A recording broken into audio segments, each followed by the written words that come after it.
Welcome back to the Female Dating Strategy, the meanest female only podcast on the internet. I'm your host, Diana.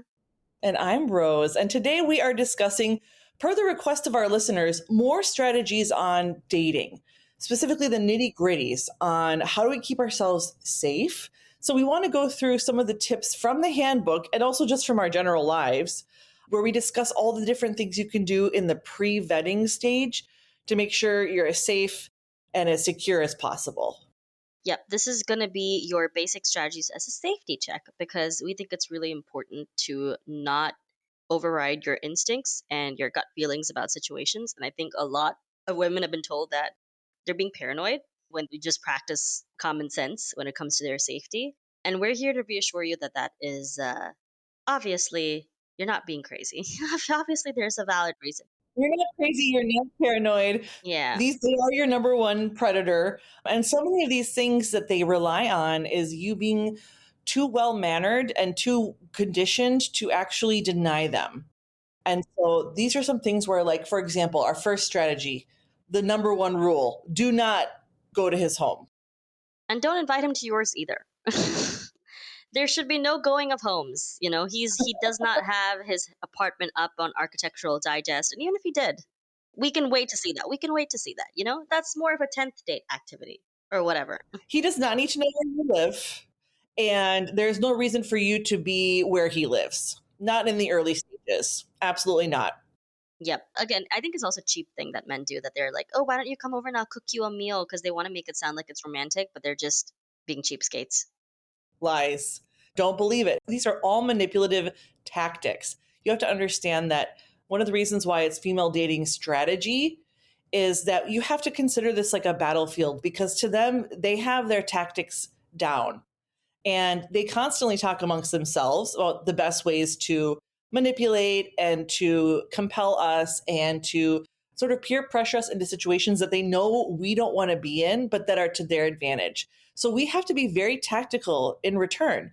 And one of the most basic tactics you can use is not going to his home. Please don't sit here thinking like we're like the crazy old aunt who's paranoid, who just doesn't understand what dating is like these days. Please don't fall prey to that idea, because honestly, this is the number one reason. And we're not victim blaming, but this is how women get raped right off the bat. And this is how women die. This is straight up how you get killed. Inviting a strange person to your house, or you go into their house, like, you wouldn't even do that with a woman. I had this discussion with my friend today where we were like talking about someone we knew who has been inviting this guy into her house, and she's like been dating him for like less than a month, and already like they've slept together and he's cooking for her and she's like so happy about this, and we're like, red flag. And the whole and the whole time we were like, well, if you think about it, we don't even let like women we just met that we've just become friends with come to our home before like a few months. You know what I mean? Like, even if I'm befriending someone, like the first thing I do, I don't just invite her to my house. You know what I mean? Like, especially if I met her one time. If it was the first time I'm meeting her, the first thing I'm doing is not being like, would you like to see my home? You know? It's so true though. It's usually something you'd reserve for someone you knew a little better. You know? That's like common sense, is to not invite strangers into your intimate spaces. At the very least, you should like your stuff. It just goes to show also like how turned around they have us when it comes to the dating field, because it's common sense in every other realm to be like, no, of course you don't just have somebody come to your house. But for the dating realm, we're like, oh, well, you know, there's no harm. Or like, he got home super late from his work today. He wasn't expecting this call or this conference. And so he's just really tired and it would just be easier. It's like, why have the parameters shifted all of a sudden when it's coming to a man who wants to fuck you? Honestly, it should irritate you if a man uses "it would be easy," because that itself is letting you know what he's thinking about. You know what I mean? It's easy to him. It's convenient for him. Anytime a man uses the word easy with you, run. Easy or easier. Yeah. Whether it's about you or whether it's about the situation, if he uses the words easy, yeah, he's just thinking with his dick.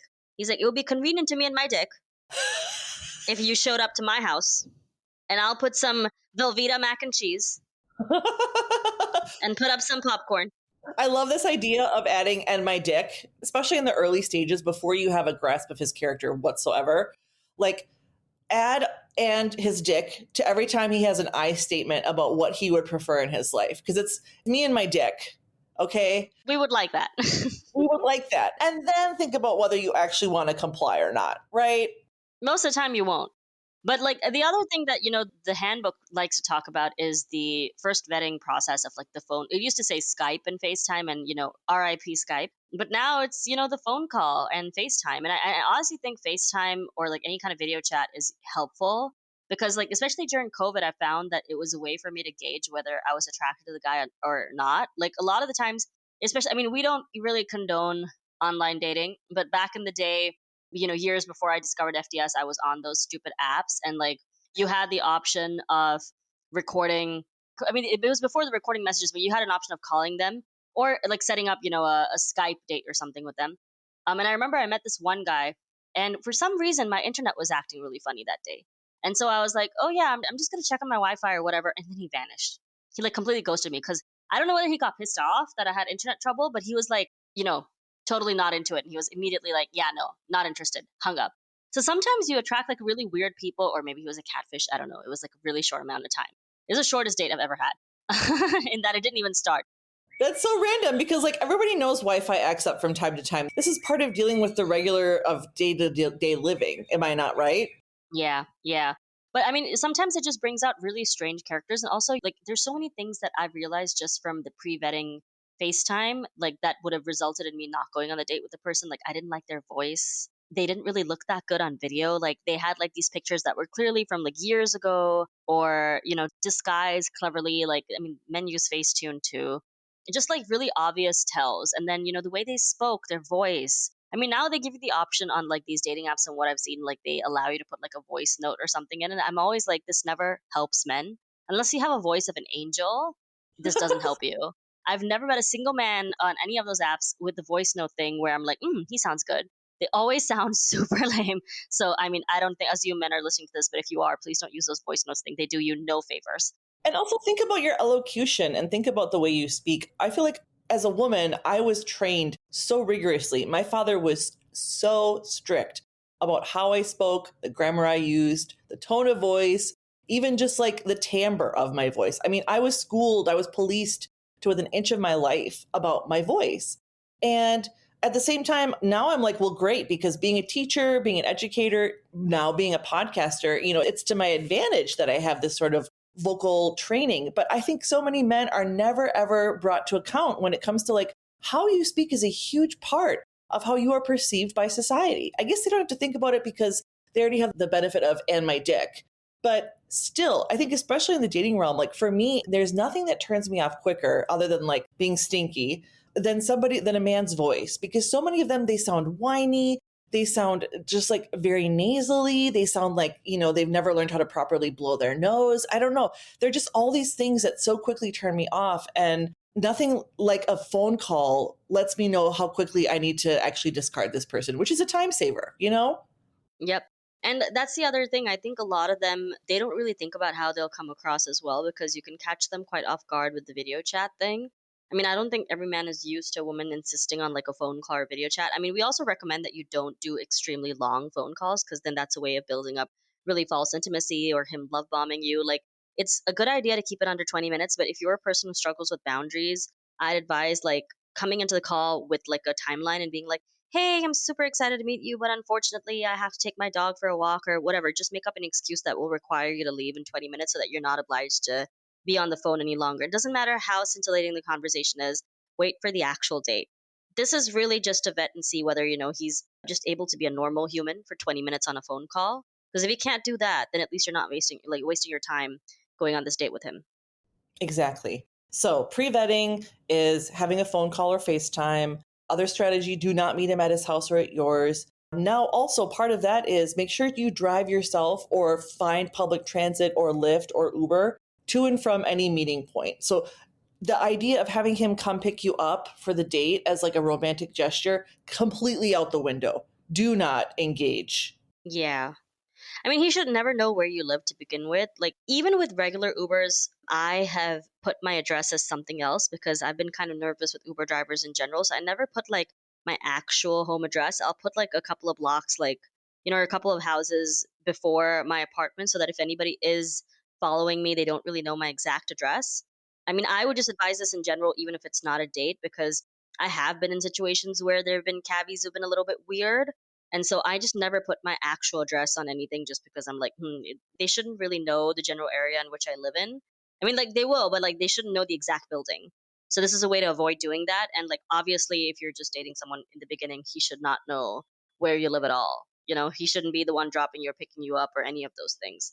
Right? So this old playbook of, well, he has a car and this is a gentlemanly thing to do, and like it costs money to do an Uber or like to drive your car and park. I know this is all true, but like ultimately long term, this is your safety, this is your life. If you can't afford to pay to park downtown or wherever he's having you meet him, then meet somewhere where parking is free, or where taking an Uber is not going to cost you, or where literally a friend of yours can take you there themselves. But do not allow him to pick you up. And also, in line with this, and this is something that a lot of younger folks don't understand why, but bring cash in case of emergency. So I always recommend, and I'm always telling my students, like, at least have $20 in cash. My preference is 50 or 100, just because you never know. And of course, I come from a situation where I used to do a lot of hitchhiking. And there were times where, I had to bribe like border guards and things like this. And so having 50 or 100 really saved me in those situations. But even in your regular day to day life, you just never know when this money might come in handy and might be the difference between somebody being willing to help you out or leaving you to the wolves. And so I think it's very savvy, and it cannot be overstated enough how important it is just to have cash on hand, just in case. The other thing is, obviously let a friend or family know, like family member know. Like, I think people get really secretive and ashamed of their dating habits. Or, I mean, sometimes I've had some, I mean, these are not my friends anymore, but I have been in situations where like a friend went on a date and didn't tell me that she was going out with a guy. And I was like, why didn't you tell me? That's kind of risky to like not tell anyone. And it turns out that like that had more to do with any kind of questioning I might have. And they were like, no, no, no, I felt like it was safe. And then they would wind up in a really unsafe position. You should always feel safe to tell your friends. Like true friends are never going to judge you if you wind up in a shit position, because especially because women understand what the deal is and they know that there's a possibility that some crazy shit can go down on a date. Like we've all been there. We know what men are for the most part. Most of us know who men are. So don't ever feel ashamed of telling your friends what you're doing, where you're going. Like again, this is not one of those things that you should hide. It shouldn't be like news to someone that you're going out with someone and then they find out after the fact that something happened to you. Like prevention is always better here. Like that's why we're looking at safety from a what can you do before you even go on the date perspective. And honestly, if this is the kind of friend that you're too scared to tell of because you're like worried about them making fun of you or this, that, or the other, like yeet that friend. That's not a friend. That's a frenemy, and you don't need them. The people in your life should be the ones you go to when you feel most scared, least secure, least reassured whether it's a good idea or not. Like these need to be your council members, and you need to have absolute faith that they are there to love and protect you. I will say I have been on the other end of that though, and with the friend who was like hiding about it, it had more to do with the fact that she was going and meeting strange men and multiple men, and she didn't want me to invite myself.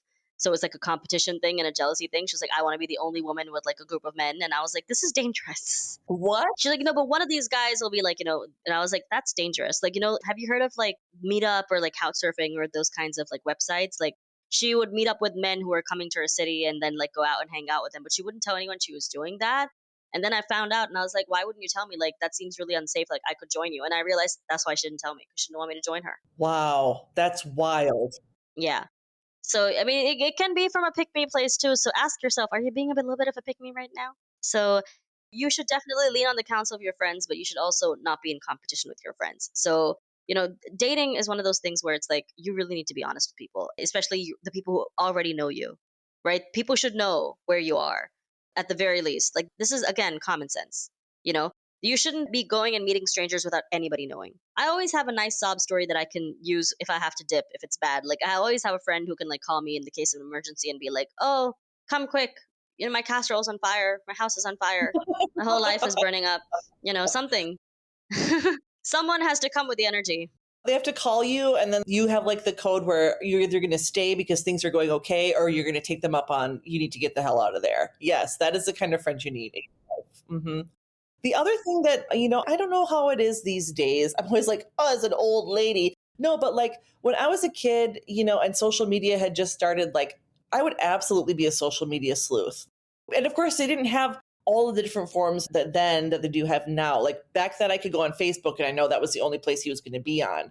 And that's where everybody would post everything. So if there was anything to hide, I'd be going through and clicking on who his friends were. If I was like, oh, they like she's been in too many of his pictures. Like, is that really a friend, or is it a cousin, or is it his girlfriend? Right? Like, I would be absolutely obsessed with social media sleuthing. And I think that's something we kind of have to cast off the secondhand embarrassment we might feel, because so many men will tell you who they are, but it's up to us to believe them. So I have a couple of Finstas for this reason. It's just to stalk.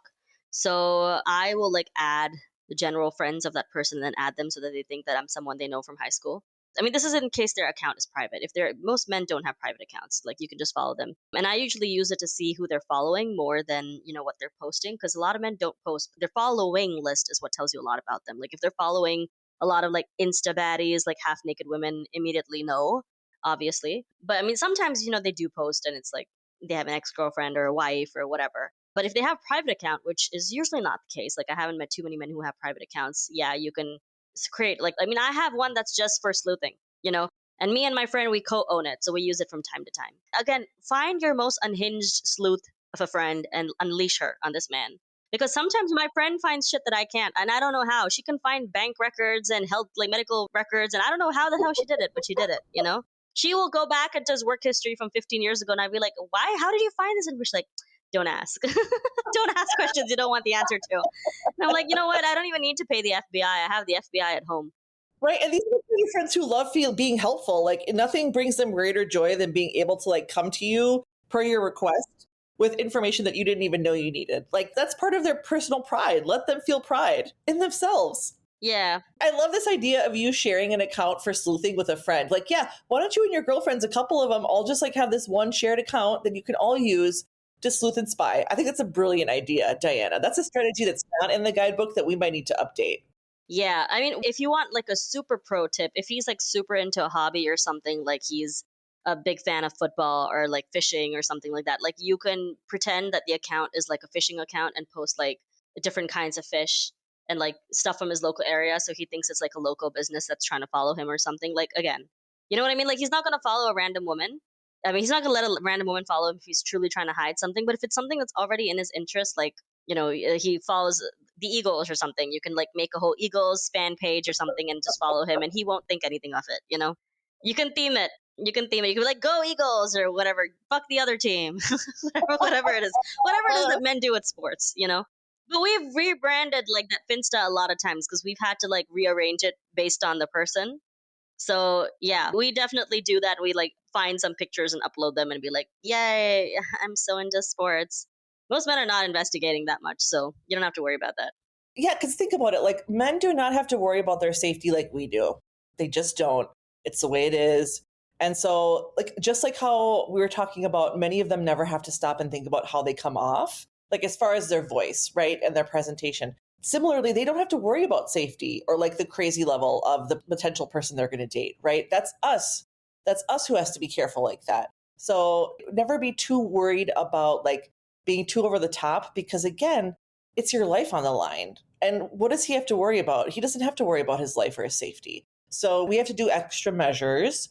It's just simply part of the strategy when it comes to dating successfully and safely.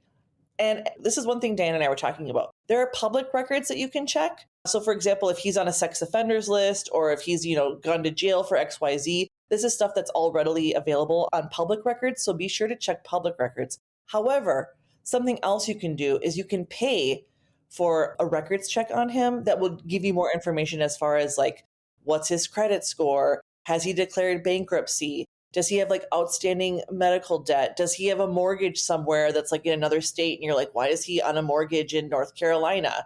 All of these are things that you're getting more information. And this is information that you need to know that most people are not going to be willing to be upfront about. And I get it. Like, actually, I have no problem sharing my credit score because it's well nigh perfect.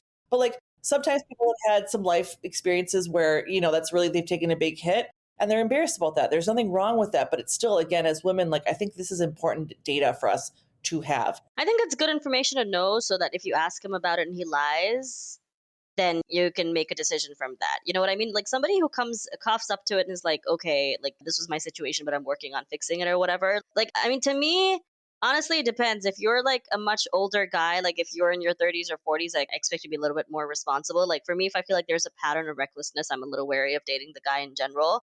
But you don't have to pay on the first date to get like public records and stuff. But really, you should be trusting your instinct on this one, because if by the third date or something you're like, I want to check, it's always a good idea to check. Like my friend was dating a guy years ago, and then she found out that he was on like a sex offenders list because he was like dating a minor or something like 3 or 4 years ago, and she had been going out with him about 4 or 5 months. So she didn't even think to check. But had she thought to check within the first few dates that they had, she wouldn't have probably dated him for 4 to 5 months. Well, and this is why I think there's sort of a timeline too. Like, okay, maybe in the first 3 to 5 dates, you're looking for public records information, including sex offenders list. That's a huge one, right? Because they will be on it. But I think by the time you get to 3 or 6 months, if you're starting to think seriously about exclusivity, about being a boyfriend, girlfriend, that's where I think, and I know this, ladies, I know this might sound a little excessive, but again, I feel like we don't take our safety seriously enough. 3 to 6 months in, I would consider paying for a private investigation. I mean, it's super normal. The crazy thing is, it's very normal in high net worth communities. Like, whenever I've met someone who's like extremely, like in South Asia, we call them HNIs. But like, if I meet someone who's an HNI who's dating someone who's like upper middle class or middle class, they almost always, their family will almost always have a private investigator investigating that person, because a lot of money is switching hands. You know what I mean? And they want to make sure that the person who's marrying their child is not someone who's questionable. So yeah, like it's very, very normal. Like it's very easy to do that. I mean, of course, like, I come from a situation where arranged marriages are very normal. And so obviously, because if you're marrying a stranger, you feel even more licensed to do that, because you're like, well, I don't know this person at all. So it's worth it to investigate. But I still think it's worth it to investigate, even if you're just dating someone casually and it's not like a South Asian situation. Like, that's not why I'm suggesting it. I'm suggesting it just because I'm like, again, it's good to have the information up front to know if he's going to lie to you straight up. We're not expecting a person who has zero flaws, but we're expecting someone who has a degree of responsibility where they're able to own up to their shit. Because if they have an accountability problem, that problem is going to be your problem very soon.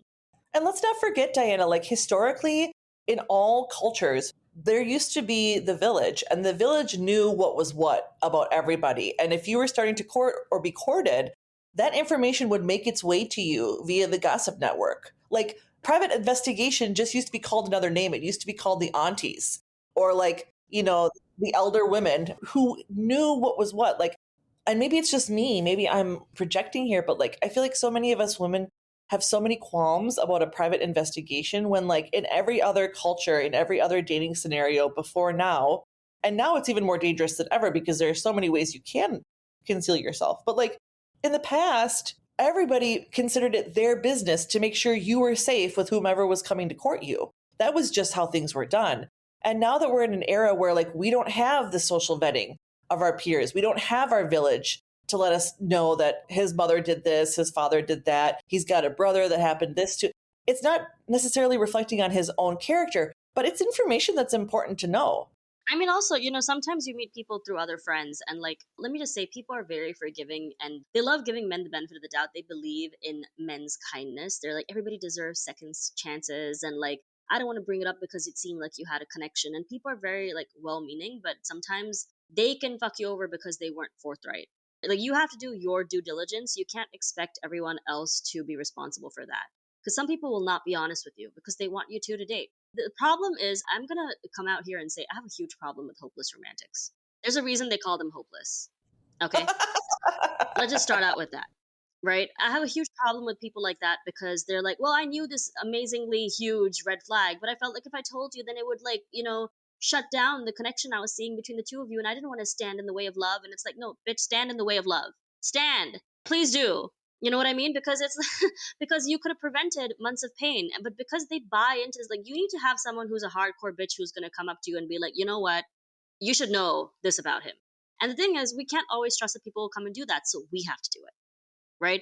I can't always expect someone else to be responsible for my own well being. Like, yes, some people will come and tell me something that he's doing that's super egregious. But again, what if I met this guy through a work connection or something? Or, you know what I mean? Like, there's so many ways you can meet this person where you don't have enough people in common. I personally prefer having a few people in common with the guy, but it's not always in my control.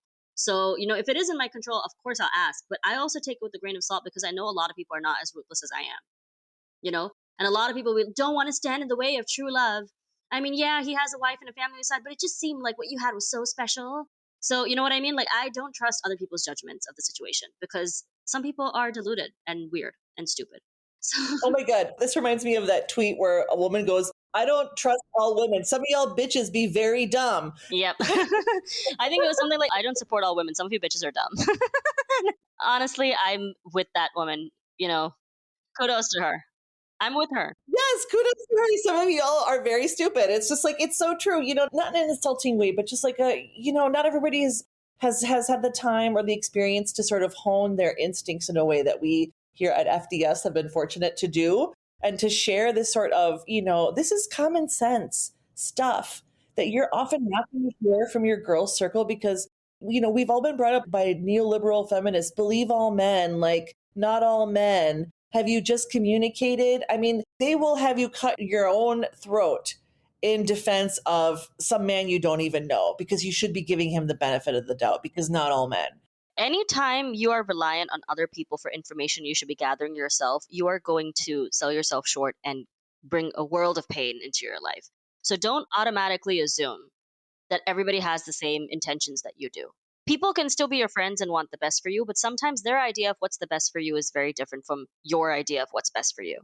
I like to know upfront whether the person I'm going out with is financially irresponsible, whether they have like a history of sexual diseases, for example. Like, this is the other thing we wanted to bring up.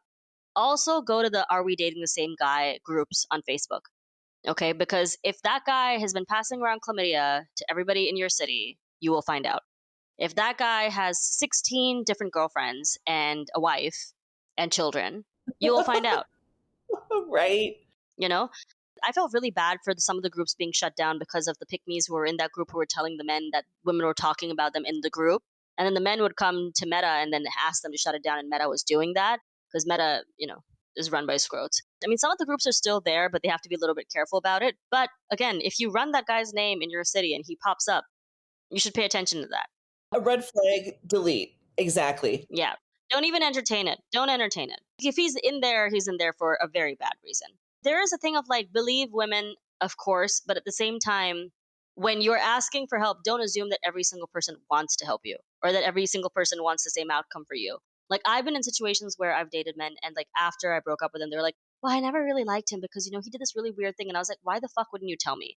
He's like, well, I didn't want to interrupt your relationship and I didn't want to bring it up because I didn't think you'd believe me. And I'm like, no, had you told me that, I would have probably broken up with him sooner. You know what I mean? Had I known that, had I had that information, I would have probably done more with it. But I don't blame them because I understand that, again, women don't believe other women as well. Women don't trust other women too. So they might have thought I would have overreacted because they've dealt with other women who've overreacted. But at the same time, it's, the position I come from is I'd risk losing my friendship with people if it meant that I came clean about something. If telling the truth is going to get me fired as a friend, then that's okay. It's just uncanny to me, like how quickly we are to discard our women friends for some perceived infraction, and how much we are willing to give the benefit of the doubt to these perfect strangers as long as they're men. I mean, this is part of that like double bind that we're often in. And I hear you, because there have been some friendships where it's like, I've observed some things about their boyfriend or husband. It's like, when do I bring it up? Do I bring it up? But like you, Diana, I'd rather have my conscience be clean and know that I did my due diligence as her friend in bringing up my observations, and she can do with that what she wills. But like, I'm not going to be the friend who's like, oh yeah, I always noticed he was like, he was always a little too interested in your daughter when she was in her swimsuit in the pool, but I just didn't want to say anything. Like, no, I will always be the friend that is saying something. But many women have been trained the opposite. So again, this is part of Diana's, like, we're not naysaying your friends, but understand that them having the same values as you do, or them having the same like de-education when it comes to believing all men, is they're at very different places in their lives. So be very cautious with this. I mean, I definitely have some rootless friends who can see through shit. And like, if I feel like I'm getting a little blind, they're the first people I turn to. And I'm like, okay, assess, roast, because I expect them to be super critical. And they're usually right on the money. And usually, if they have nothing to say, that means I did a great job. And this guy is actually wonderful because they have nothing and they usually always have something. So there are friends like that. But I also don't assume, like, when you're in a relationship with someone, it's just you and them. Nobody really knows what's going on inside. They just know what's going on from the outside. And if you've been single for a really long time, people are like, oh my God, Disney princess, and she has met her Prince Charming, and I just don't want to interrupt that. And so they will also wave away the red flags. And so you have to do the diligence for yourself. Like, you have to be diligent in scanning and vetting men. That will always be your responsibility. I hate to say it, but nobody is going to come save you from your own situation. You're going to have to look out for yourself on this front. Now, another way we're going to talk about sort of the conversational level, another way you can vet things. We have various red flags that we want you to take note of. So let's start listing those off, Diana. Yeah. Just to give some context, this isn't the pre chat when you're doing like the FaceTime and stuff with them. And in the first dates as well. Yeah, it's in the pre chat and it's in the first dates. So, for example, is he answering every question with a question? Hmm. If he can't answer basic questions about his family, he's cagey about where he works. Some men like they don't want to use their real names. Like you'll figure that out because if you ask him where he lives and stuff, he's kind of cagey about it. What he does, he's cagey about it. He doesn't want you to come by because also sometimes I will say that if you've been dating a guy for a while, he doesn't want you to come over. Yeah, there's a reason for that. It's true. Usually a wife. And kids. It's true. So, like, there's a fine line between, is he actually showing interest in you by asking you questions? That's one thing. But if every time you're asking him a question, he's countering you with the question, there's something he's concealing there and it's not worth it to pursue. Yeah. We're not talking about you ask him a question, he answers, and then he offers a thoughtful question back. We're talking about like he's acting like a politician. You're like, oh, well, what do you feel about, who did you vote for? And he's like, well, let's define vote. And, the Constitution states, like, the second he does that shit, the politician shit, immediately. I mean, also, you know who he voted for because it's a really simple question. Oh my God. Especially a lot of conservative men know now that women are not that keen to date them. So they're going to lie about that. I mean, we've done another podcast about sussing whether men are secret conservatives. I can't remember which one it was called, but we did go over this once before. So definitely, if he's answering like a politician, just be careful. The second thing is if he attempts to neg or tease you. I have a brief anecdote here. I was in a situation recently where a guy asked me out and I was with my friend. And it was like my last couple of days visiting her, and he was like, oh no, let me take you out tomorrow. And I already had plans with her, so I was never going to cancel them anyway. And then she was like, well, you know what? I'll let her cancel plans on me if you come up with something great. And she suggested this really amazing dining place that I wanted to go to. And he was like, no, I mean, I don't want to do, like, it's kind of basic. And she was like, well, it's about what she wants, not about what you want. The funny thing is, I realized at one point when we were talking, he started to neg me about my nose. And this is not an insecurity I have, by the way. It was the blood in the water test where I was like, I always do this with men where I fake an insecurity that I don't have. And I'm like, oh, I'm really insecure about my nose. And he started making fun of my nose. And, really weird thing for like a white man to be making fun of an ethnic woman's nose. Let's just start with that.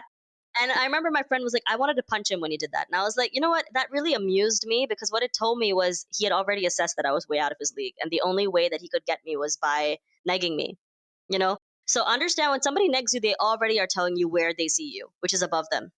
Because the only reason somebody would try to pull you down is because you're standing above them. So keep your crown high, queen. He's already told you where you are, where you're worth, and what you're worth, and you're above him. So you don't have to, engage with him at all. But it was really funny when, like, when she pointed out what the standard should be for her to, be okay with me canceling our last few days together. He was like, not only am I not going to meet that, I'm going to shit on it in front of your friend and make it seem like it's basic because I don't have the money to do it. And I'm also going to turn and insult your friend and then like try to get her to accept. He was like, I don't know what kind of date he was trying to get me on. He's like, oh, we should go out somewhere. And I was like, no. Because first of all, he struck me as a very insecure person. And he was like clearly not over his ex or anything. But like, I was like immediately like, if the only way you can try to get me is by trying to humble me and by shitting on my friend in front of me, you're already the stupidest man I've met today. Like already so dumb. So dumb. This whole idea of like we should go out somewhere, like, excuse me, are we in middle school? Yeah. Even a vague notion of what you'd like to do, where you'd like to take me, like the event you'd like to plan, then it's not real. Also, I've already told you my time is limited. The audacity of being like, well, anywhere, anytime. No, I'm not going to sit around and waste my last few days on you if you don't have an actual plan, you know? But like the fact that he immediately resorted to like negging me and teasing me, and it wasn't even like, like a flirty sort of way. It was like a very weird attempt at trying to pull me down. And I just found it really funny. My friend was pissed though, but I just found it really amusing because I was like, okay. He's assessed that I'm out of his league, so I don't even have to deal with him. The trash will take itself out. But again, attempting to neg you is a big sign. Instead of just bowing out quietly, sir, just bow out Yeah. with some grace and dignity. Also, I have a great and adorable nose. So I did that intentionally. I set up like a thing for him to use, waiting to see if he would use it, and he did. Hmm. And I told him that pretty early on because I don't know at what point he was talking about like something he was insecure about. And I was like, oh, I can understand insecurities. Like I can be insecure about my nose sometimes. And right after that, within our conversation, a couple hours later, he was like making fun of my nose. And I was like, mm-hmm. Set that up very nicely for him. And this is why we love the blood in the water test here at FDS, because it never fails. It never fails. If he's the type of person who's going to do that, like let him out himself sooner rather than later. Just a little caveat, it's really important that the insecurity that you set up for him is something that you're not actually insecure about because again, real insecurities can hurt you. You know what I mean? Again, safety first, right? Don't actually give him something to use that will affect you emotionally. Even if you know that you set it up, sometimes, also men are really class A manipulators, you know what I mean? Like you give them something to use, they will use it. If you give it about something like, that you don't personally give a shit about, it's not going to sting that much. It's not going to sting at all, you know? Yeah, exactly. You're faking them out with this blood in the water test. Like mine would be like, oh, I don't know about this haircut. No, I've never had a better haircut in my life. You know what I mean? The next one that we want you to keep a clear eye for is, does he steer conversation to overtly sexual topics anytime, but especially early on? Like there is no need to be bringing up anything to do with sex before you've even met or in your first couple of days. That should be like a very easy block and delete. But if you're on that date, just leave. Exactly. It's done. There's no point. It's done. Also, I think a lot of people think they're like, well, what if I train him and coax him and say, you know what, it makes me not feel like a person if you tell me that you like my tits and whatever. And it's like, I don't really feel like a person. And like, can you be a good little boy and like treat me really well? And thank you, boy. And like, good boy. I'm not, you can't do that shit because they don't care. They don't care. Like, he already lacks respect for you. You're not going to teach him to respect you. He is not a dog, okay? Period. He's not going to love you like that. Exactly. If he's bringing it up to you, he already views you as like, an OnlyFans or a prostitute light. Like you're not going to change his entire worldview of women by asking him to politely not sexualize you that way. Like it's done. It's game over. Another thing that we want you to keep an eye out for is just like the blood in the water test. Here is another test where Diana talks about this, like where you make him miserable once a month at random, which I also agree with. But when you first start dating somebody, try just saying no randomly to something like he wants to go to this restaurant or he wants this outing or this activity. Just say like, no, you're not feeling it, to see, does he become pushy or aggressive when you set a boundary? I don't know if I saw it in the handbook, but one of the things that I remember doing early on, it was quite by accident. And then I found out later on that some people actually use it as a tactic, was that, the first date that you arrange with him, that you cancel it and rearrange that. I don't know if it was in the handbook, but I've definitely done that more by accident, just because every single time I scheduled the first date with someone, something would come up the day before, the night before, or whatever. I mean, I never did it on the day of or anything. You know what I mean? I'm still courteous, but like I did cancel dates like on the first date before. And I was like, oh, can you reschedule? And again, a guy who's like looking for easy access to sex is going to get really pissed off that you do that because he's just like, I want to get this over with. Like, I was expecting to hook up at Friday at 8 p.m. and now I'm going to have to wait another week, and so I'm just going to schedule someone else. Some of them get really irritated when things don't go to plan. So definitely saying no, even from a dating perspective, and seeing how accommodating he is, how willing he is to move and work with your schedule, is really important to establish early. Like, you really need to make sure he's on your time in the beginning. He should be trying to make it easier for you, not the other way around. Exactly. And also just like think about life in general. Life happens. Like your dog gets sick. Your mom needs you to take her to a hospital visit that wasn't planned the week before. Your sister's having issues with her son who's acting, out of pocket, and she needs extra help and extra hands on deck. Like this is part of life when you have a family and you have people you love in your life. Like sometimes you get called to do things that you really can't predict. And like, if he's going to be a guy who gets annoyed every time somebody else needs you or things come up where you have to alter plans, like, better to learn that up front. Exactly. And I mean, again, if he starts getting pushy and aggressive about it, then you automatically know that this guy is going to throw a temper tantrum and he's not worth going out with. Ladies, protect yourself. Yeah. Understand that your peace matters more than any other person's. And sometimes this kind of guy is going to go into the direction of like, oh, all you women are like that, you know? Or just generally bring his like negative scrotery to the table and be like, oh, women are like this and the women want like 666. They just want a 6-inch dick with like a 6-figure salary and a 6-foot tall guy. And it's like, okay, clearly this guy is chronically online and he doesn't have a hobby. It could have been vetted if you just asked him, what are your hobbies? Another vetting strategy. Does he have hobbies? Does he have No, it's true, hobbies? because if he doesn't have hobbies, you know what his default is going to be? Porn in the internet. Mm-hmm. I will say I am a little bit wary of guys who game as well. You know, speaking as someone who enjoys gaming, like it's definitely not something that takes up my entire life. I don't really have any of the systems. I'm like a PC person. And I mean, I go through periods where I'm like on holiday and I'm like, okay, I'll play some video games, but I don't know if I qualify under the rule book of gamers. I don't know, I don't know what it is. I don't know if you need to be certified, but I'm definitely not certified, you know? Like a special Yeah. chair, a special gaming chair, then you're definitely not. Yeah, but like the men who are on like Discord and like Reddit and they got their little headsets and they're playing games and stuff, like it's just there's something about that energy of being indoors. Like I believe that the indoors are something that women should be enjoying. We should be enjoying our beautiful spaces and men should be outside building us the beautiful spaces for us to enjoy inside and outside. I don't trust it because to me it's a stunted development. It's a boy who never grew into becoming a man.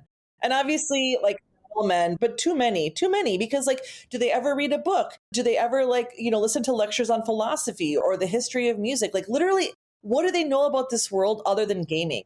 What are their interests? Yeah. And also, I feel like with some of them, it can be a bit addictive. Not a bit, but like they can straight up be addicted to it. You know, I know a lot of men who've had like video game addictions, and they're not that far away from pornography because if you notice a lot of video games, they can be incredibly misogynistic. So, you know, if he's watching games where like women are treated poorly, that is going to affect his ability to be social. Also, if like his preference in general, if like also you need to know your own temperament, right? If your person likes to go out and socialize and you're dating a guy who's spending all of his time in front of a monitor, that's not a fit, you know? Because anytime you want to go and do anything, like also they're severely under socialized. They just don't know how to be in public. It's I don't know how that's a turn on to anyone. You've got this big beautiful blue world out there and all you want to do is sit and stare at a screen. Like to me that's a level of underdevelopment that there's nothing I can ever do with that. Never. And I'm a homebody. It's not that I'm saying you should be out and about at all days, all times for hours on end. No, but like if the whole entire world is out there and you have no interest in it and all you care about is a video game, like dude, what a sad life. Yeah.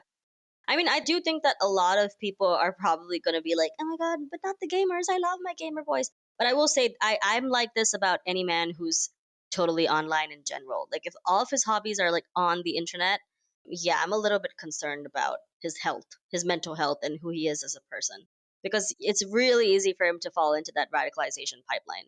You know, it's kind of important for men to be out there socializing with other men in the wild, like, you know, the gym or I don't know, Equinox or whatever. Like it's really important for them to be out there with other human beings and socialize because men, if they don't socialize, are dependent on you to do the socializing for them.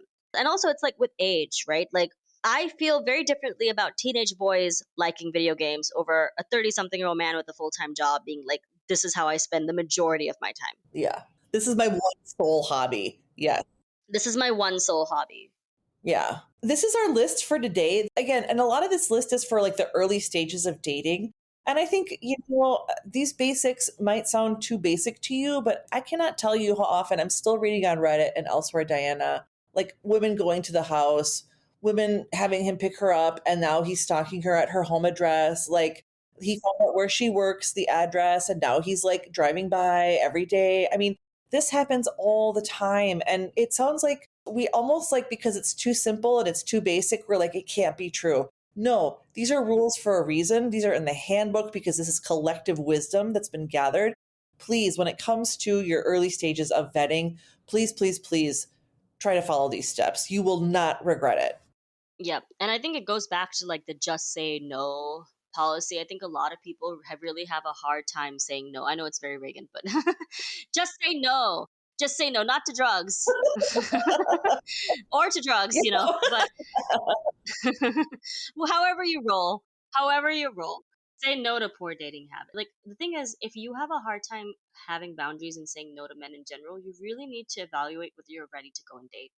You know, I mean, I hate to say because people are like, well, I deserve to find love, and like, so what if I don't have any boundaries and I'm a bit of a doormat? And it's like, well, we're trying to help you avoid bad situations. Now, if that's a goal of yours, then you should pay heed. But if your job is to, if you want to go through life with your blindfolds on and be like, I'm just going to bounce around and see what happens, you're going to learn the same message that we're saying on this podcast right now. It's just going to be a lot more painful and possibly, potentially, very dangerous.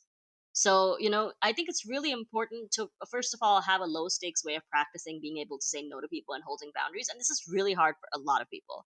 I mean, even for me, it took me like years to be able to say no to people because I don't like disappointing people. It comes down to that. Like, most women are raised to be hardcore people pleasers. If it's hard for you to say no in general, like, I'm trying to think of an active scenario where like a man would ask you something where you would feel impolite to like reject him. For example, if he wanted to like send you a gift to your house or to your work, you know? I think the best thing is if you already sense that it's too early in your relationship to be doing any of that, you just say that. That's what you say. As much as I appreciate the thought and thank you so much for thinking of me, I don't think we're there yet.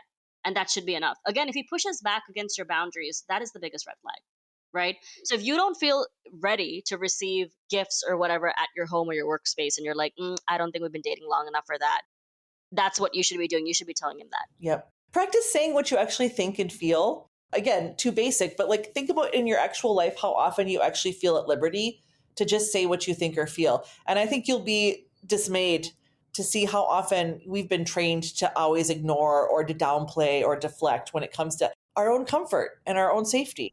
Hmm.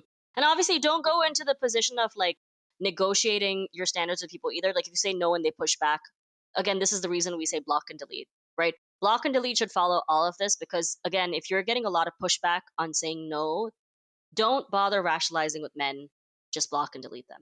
Diana, this was our first foray into getting back into the strategies that so many of our listeners Yeah. have requested we really get into as far as like, how do we date? What do we do? So this is part, we're going to continue going back to the handbook. We're going to continue bringing up these stories and these strategies because if we're going to find love, we need to do it in a way that's healthy and safe and one that's going to protect your well-being at all costs. That's where we're at, ladies. And to all the girls who would deny us this attempt at dating healthfully and safely, die mad. Die mad. And we'll see you next week.